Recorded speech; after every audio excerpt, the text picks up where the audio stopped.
Okay. Okay, please continue. Rather, it means those who relate to it with the skilled right hand, i.e., who study Torah for its own sake and with proper intentions. There is length of days, and all the more so riches and honor for them. Whereas those who relate to it with the unskilled left hand, there are riches and honor. There is not length of days. Okay, so you can make money fast if you study Torah for just practical things, but you're not going to be around to enjoy it. However, you do it for the right intention, and you'll get the blessings from the right hand and from the left hand. So what we see here is interesting in terms of the way our sages read biblical poetry. You may remember that biblical poetry is often done in terms of parallelism. You say one line and then you repeat it, sort of you paraphrase it. You say it the same thing in a slightly different way. So the two lines run parallel to each other and balance each other. When we get to later post-biblical interpretations, people are less concerned with seeing how the first part of the verse and the second part of the verse complement each other. They see them as different ideas that need to be perhaps resolved. They don't see them saying the same thing, they see them saying two different things. And here we see that sort of change in the understanding of the parallel structure of biblical poetry, and the book of Proverbs is considered to be written in a poetic style. So we want God to listen to us. So God listens when we study. So we are going back to Shimon ben Lakish, Rabbi Shimon ben Lakish, and now we have him called very clearly as a rabbi. And what does Rabbi Jeremiah tell us? I'll read. Rabbi Jeremiah said that Rabbi Shimon ben Lakish said, two Torah scholars who are agreeable to each other when engaging in discussions of halakha, the Blessed Holy One listens to them. As it is stated, in this vein, have those to revere the eternal and have been talking to one another. Niberu? Nibru, yeah. From Daber, you see Dalet Daber. Beit Reish. So right. The Eternal has heard and noted it, and a scroll of remembrance has been written at the Eternal's behest concerning those who revere the Eternal and esteem that name. Malachi, the prophet Malachi is basically saying, has this idea, God is hearing something. What is God hearing? Right. Here it is. God is hearing the two scholars who are agreeable to each other, who are friends, who relate to each other. If that's happening, God is listening. And the term speech dibur means nothing other than calm, as it is stated. He subdues yidaber, people under us. And this is from the book of Psalms. He will cause the nations to submit to the Jewish people, leading to a period of calm. Here too, the word dibur indicates calm and agreeability. So what he's using is another verb. They're playing with sort of a homonym. The root Dalet Beit Reish has two different meanings, one meaning to speak and the other to be calm, and they're bringing them together. And finally, the study of Torah is like a wrestling match. So, as you know, wrestling was a very, very ancient sport. It had its rules. The earliest wrestling match that we know of in the Bible is which? Who's wrestling? Are you on mute? Pardon me? Esau. Isaac? or Yaakov. Jacob and the angel, or the Jacob and the Ish. angel. Yes, Ish. Jacob and that Ish. And basically, if they're doing probably what we would think of as Greco-Roman style wrestling. You can see that type of wrestling taking place even in Egyptian wall paintings. And that's basically with your grappling, and you're supposed to try to toss someone basically the strength of the hips and above. And what does the angel do? Cheat. Yeah. he Joseph's he thigh pulls muscle is pulled. Yeah, he pulls too low and trips him. But that's really not the case. But we do have wrestling is a very powerful motif in a very, very ancient sport. So will someone like to read why this is like I'll wrestling? continue if I may. Please. The Gemara asked, what is the meaning of the phrase enemies in the gate with regard to Torah study? Rabbi Hayar Arba Abba says, even a father and his son, or a rabbi and his student who are engaged in Torah together in one gate become enemies with each other due to the intensity of their studies. But they do not leave there until they love each other. As it is stated in the verse discussing the places, the Jewish people engaged in battle in the wilderness.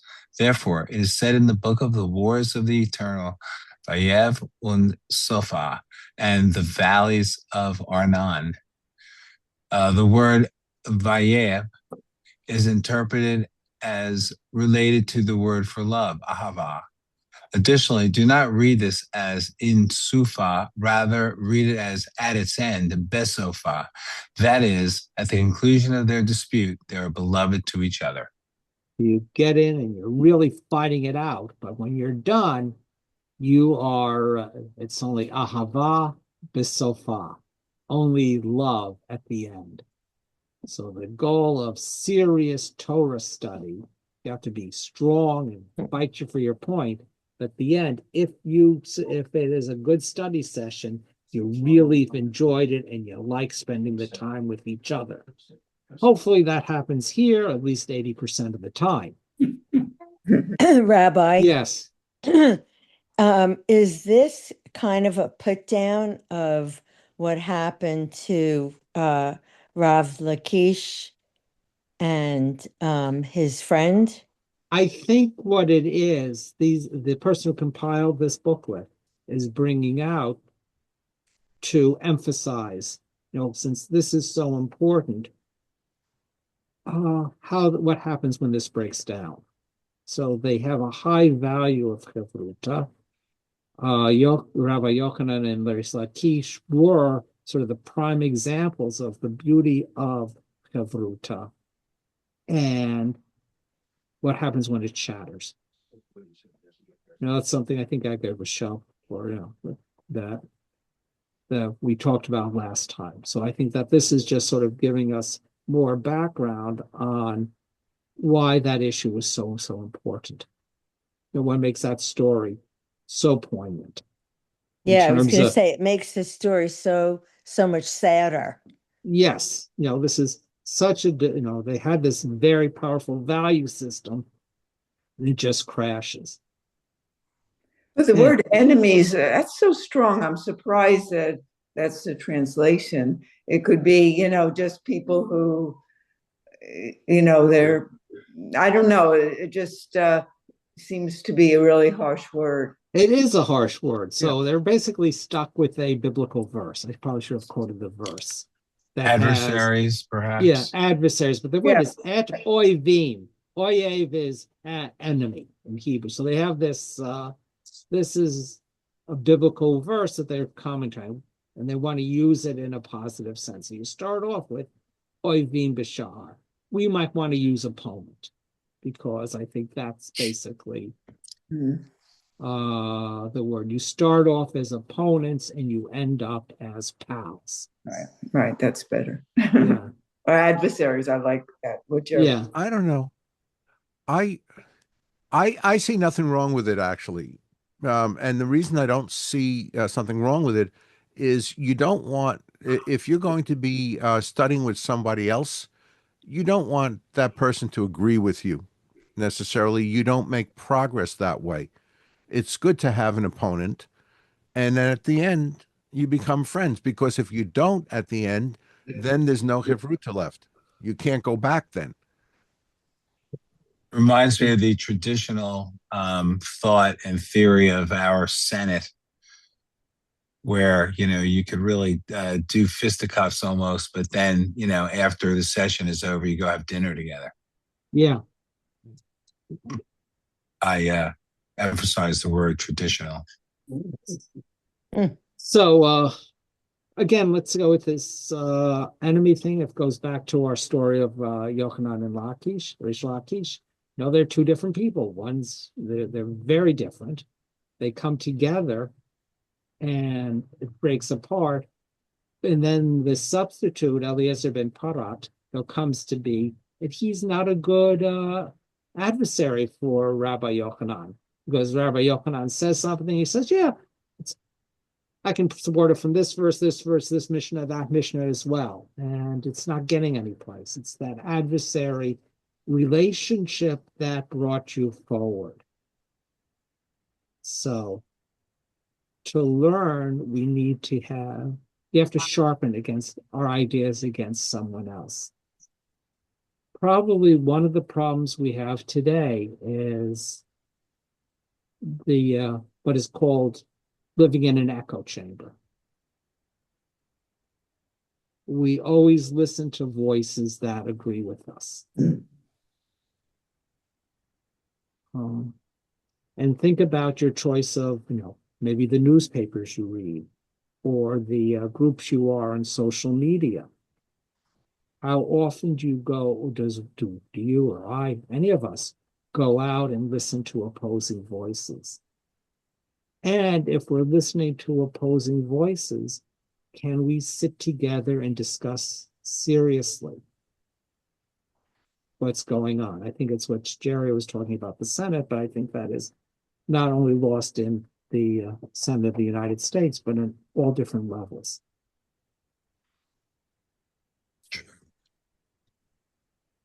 We need chavrusa. Mm-hmm. So we're going to a modern scholar. This is an early modern, Rabbi Nachman of Breslov. And so this would be end of the 18th, the early 19th century. So he dies right at the beginning of the 19th century, if I have my dates right. And Breslov Hasidim they're still around. So let me read this. And every person can raise great students. For when two people are conversing together about their relationship with God, then when one of them illuminates, makes something shine for his companion in something he says, then his companion is considered at that moment like a student. And sometimes the opposite, that later the first one will receive from his friend some word that shines, and then he will become like the student of his companion. And every person must dedicate time and effort to occupy themselves in this, raising students. For God did not create the world to be chaos, but rather for it to be populated. For every person must populate the world, that it should be full of human beings, as it is written, fill the earth. For this is the essential act of populating the world, when it is full of human beings, i.e., full of people of knowledge. So, Chavruta is really, really important. And in this Hasidic thinker, this is really, it's not only for sharpening your mind, but it is also for really a type of tikkun, making the world a better place. Mm-hmm. So we are done with this, and we're going to stop the share here and go into our second share. And we're going to basically get the background today. So if we look at the content of this section, we have sort of a halakhic content, which is an obligation to maintain relationships. We have a story of a Rav Ruchaimi, a Babylonian sage, and his wife, and how that relationship is shattered by Ruchaimi's dedication to Torah study. And then understanding, how tears how tears can help us in reminding us that we need to preserve other people's self-respect and honor. And then we have a number of stories. One, another Misa that follows the Rahumi story to make it a little softer because it's a really sad story. And then two powerful stories, and probably the most important of the series is the one of Rabbi Akiva and his wife Rachel, the daughter of Ben Kalba Savua. So, but we're going to start off with a little bit of halacha, and this is basically a man is obligated to his wife, a husband is obligated to his wife according to the rabbinic interpretation of the Deuteronomic law in Deuteronomy, saying of how you have to take care of a wife who you obtain as a result of a military campaign. So the three things that man has to do, has to provide for housing, things that they have to provide for is housing, clothing, sustenance, and intimacy. So the question is, I can figure out, we've already discussed in this section, what it means to have food, what it means to have clothes, what does it mean to have housing. And, you can provide that for your wife, even if you're not around. But you have to be around to be intimate. You can't do that long distance. Today, maybe, with sexting and phone sex and things like that, but in those days, there was no way to get around it. So we're here in the Mishnah. So this is fairly early in the Mishnah in the section on Ketubot, which is how you get married, says, would someone like to read the halacha? I'll read it. Yeah. With regard to one who vows that his wife may not derive benefit from marital relations with him, Beit Shammai says he may maintain this situation for up to 2 weeks, but beyond that he must divorce her and give her payment for her marriage contract. Beit Hillel says he must divorce her if it continues beyond 1 week. Wow. Okay, so you have this thing is you can't take a vow to say we won't have sex for 1 week or 2 weeks. If you take a vow like that, now that doesn't mean you're not allowed to have a headache or something like that. It means you can't make a positive statement that I'm not going to, a positive statement without violating the ketubah. And if you violate the ketubah, the man has to pay the penalty. That is, set her free and fulfill the ketubah. Remember, the ketubah is a prenuptial agreement. Mm-hmm. The standard ketubah was basically what a woman of basically the peasant class needed to sustain herself after a divorce or the death of a husband. And vows, when it uses that verb, how strong is that? Or that's a pretty strong word. See, the word here for vow is hamadir. You have to take a neder. So that's something that is very, very hard to get out of.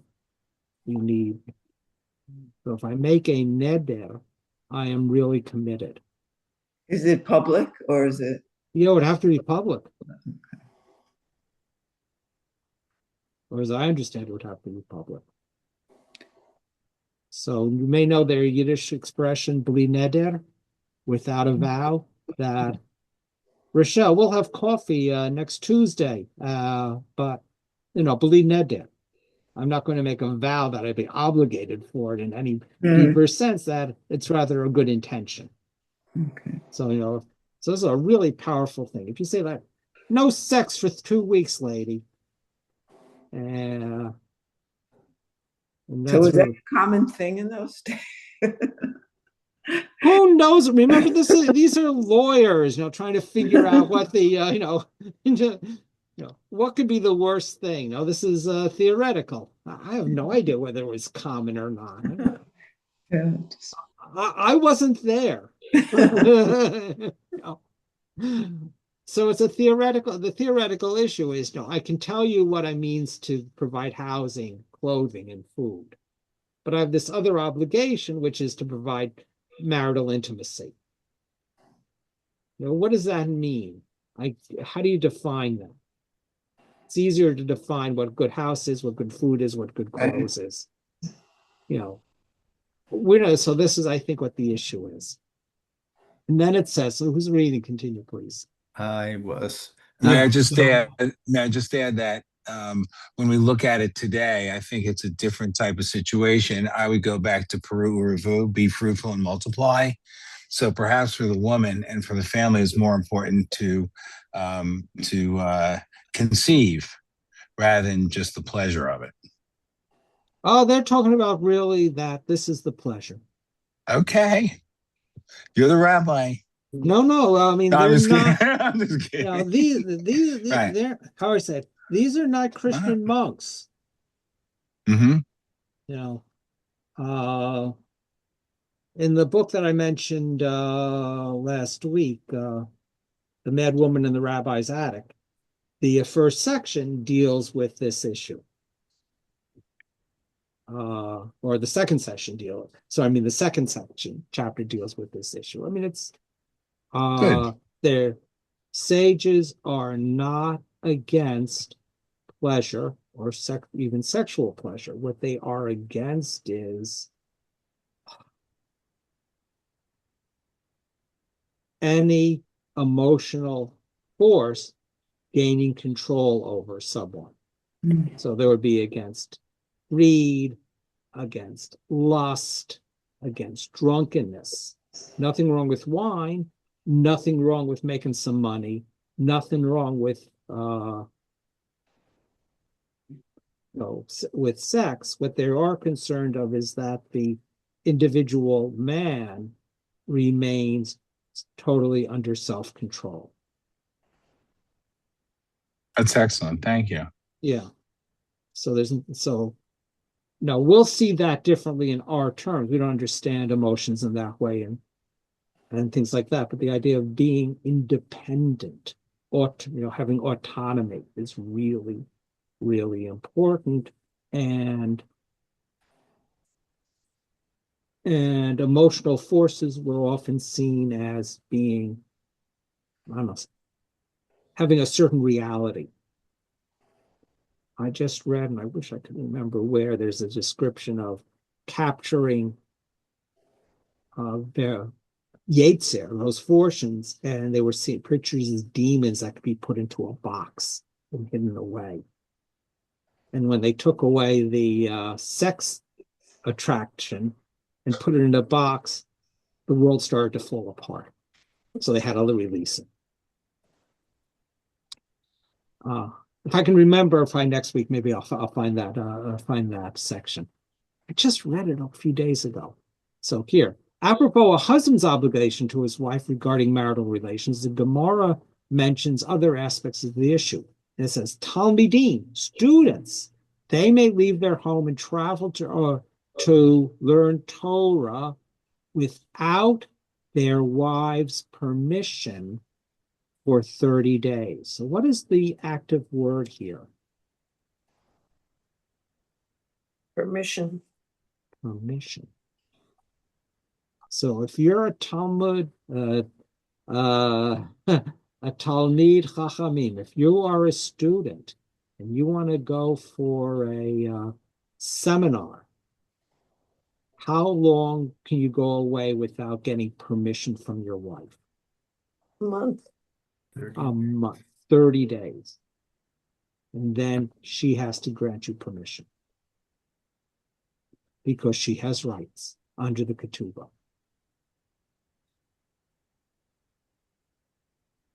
And then it says, and laborers may leave their homes without their wife's permission for 1 week. So, you got a contract to build a house in the next village.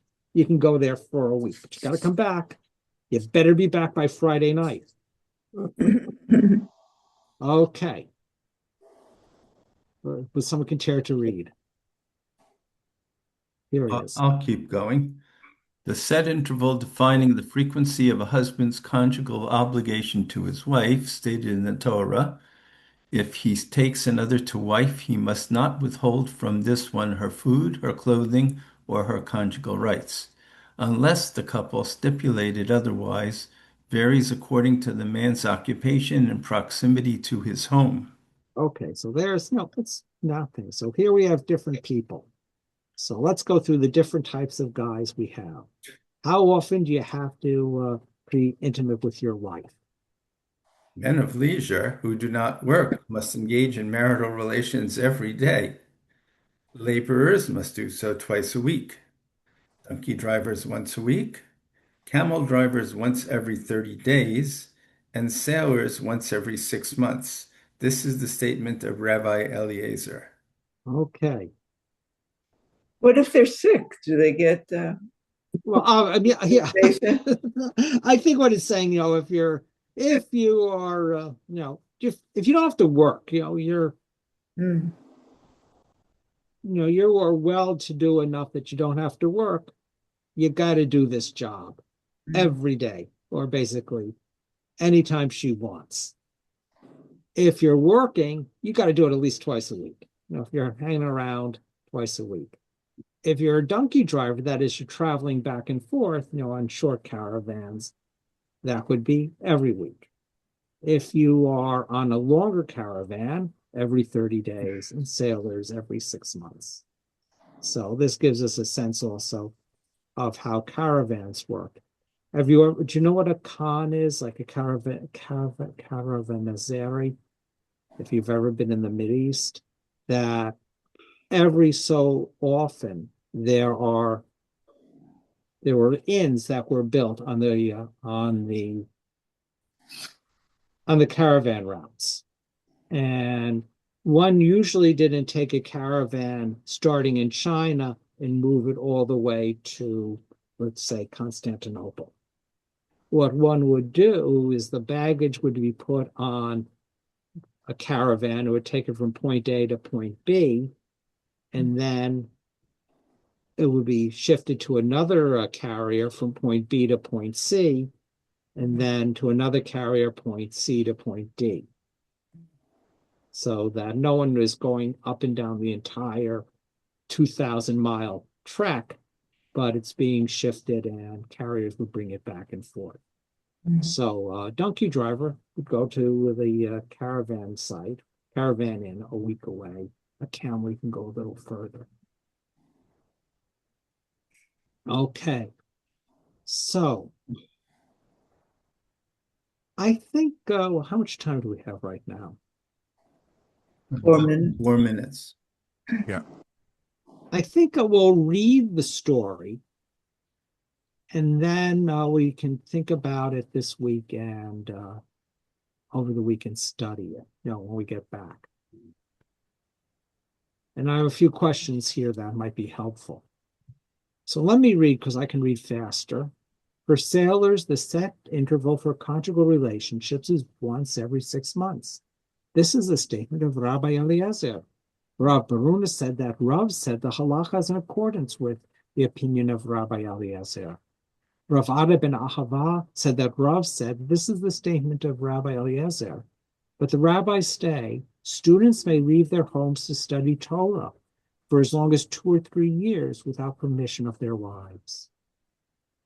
Rava said the sages relied on Rabbi Ada ben Ahav's opinion and performed an action like this themselves. But the results were sometimes fatal. This is as it is related about Rav Rachumi, who would commonly study before Rava and Mechoza. He was accustomed to come back to his home every year on the eve of Yom Kippur. One day he was particularly engrossed in halakha. He was studying, so he remained in the study hall and did not go home. His wife was expecting him that day and continually said to herself, now he is coming, Now he's coming. But in the end, he did not come. She was distressed, and by this a tear fell from her eye. At that moment, Rav Rahumi was sitting on the roof. The roof collapsed under him, and he died.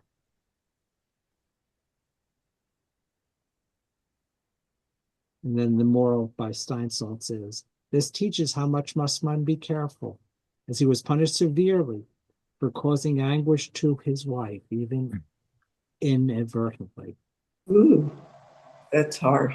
Yeah, it is. So there are many ironic elements to this story. First of all, his name is Rahumi, which in Aramaic is the word for lover. But whom does he love, Torah or his wife?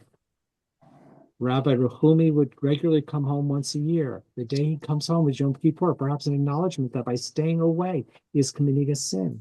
Maybe he comes home to ask her forgiveness. In the end, her tears kill him. Rav Rahami did not have the ability to truly understand his wife's pain, and for that he was punished severely. So, that's the story we're going to look at next week. And hopefully we'll get to a couple other stories as well. So let me get out of the screen share. So we have this harsh story about a person who does not fulfill his obligations. So things you want to think about is, what is the nature of the relationship? What is the why is she crying? What is her relationship with her husband? What is her husband's relationship to her? Well, maybe she's worried that something bad happened to him, so she's sad. We don't know yet. This is for next week. You have a whole week to ponder this. We're going to come back. We're going to read the story again, and then you can add your comments. So I'd really appreciate if many of you who could show up in body at our Siyum and encourage other people maybe to get excited about Talmud study. And otherwise, I'll see everyone next week. So maybe I'll get to see you on Shabbat, Kol Ami in the library. It's still called the library, right? Yeah. It is. Yes. Then I'll see you again next week. Everyone have a great week. And guess what's coming up? What holiday? Lag BaOmer. Lag BaOmer, which also falls on Cinco de Mayo. Mm-hmm. So you have a double opportunity to celebrate. Thank you, Rabbi. Okay. Here. Have a great Bye-bye. week. Take good care. Bye, everybody. Bye-bye. Bye, Rabbi. Saturday. Hi, Rabbi. Thank you. Bye.